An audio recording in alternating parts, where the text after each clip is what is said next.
ঢাকার পশ্চিম যাত্রাবাড়ি শহীদ ফারুক রোডে গতকাল রাত আনুমানিক ২টার দিকে মোহাম্মদ সোহেল নামের এক শিল্পপতিকে কুপিয়ে হত্যা করে দুর্বৃত্তরা। রুমে লাশের পাশে একজনকে ঘুমন্ত অবস্থায় পাওয়া গেছে। এলাকাবাসীর ভাষ্যমতে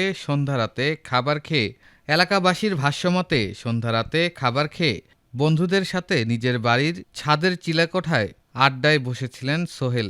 একই সাথে যাত্রাবাড়িতে পাশাপাশি সোহেলের ৫টি বাড়ি।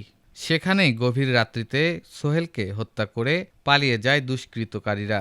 খবর পেয়ে পুলিশ, সিআইডি ঘটনাস্থলে এসে আলামত সংগ্রহ করে।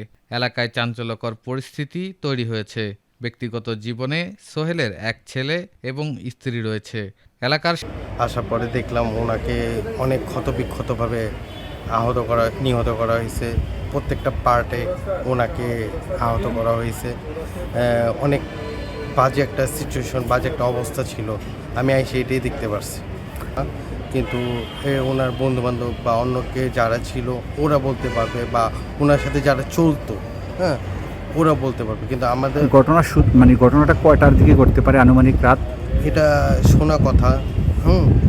2টার থেকে বলে একটু চিলাচিলে আওয়াজ পেয়েছে। যারা ভাড়াটিয়ারা আছে ওরা বলে 2টার পরে আওয়াজ পেয়েছে।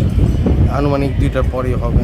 সাধারণ জনগণ এবং গরিব অসহায় মানুষেরা সোহেলের এই মর্মান্তিক মৃত্যুতে গভীরভাবে শোকাহত হয়েছেন। এলাকাবাসী জানিয়েছে, সোহেলের বাড়িতে প্রচুর মানুষ এবং বন্ধু বান্ধবের অবাধ যাতায়াত ছিল। সেই সুযোগকে কাজে লাগিয়ে দুষ্কৃতকারীরা ঘটনাটি ঘটিয়েছে বলে অনুমান করা হচ্ছে।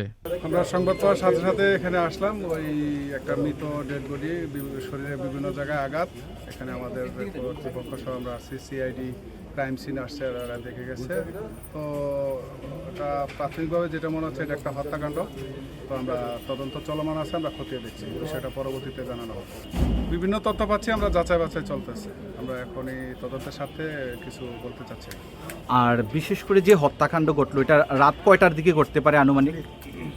অনুমান রাত 11টার পরে, হয়তো সকাল 10টা পর্যন্ত, কারণ তথ্যটা বা সংবাদটা পাওয়া গেছে 10টা, এর মধ্যে যে কোনো সময়।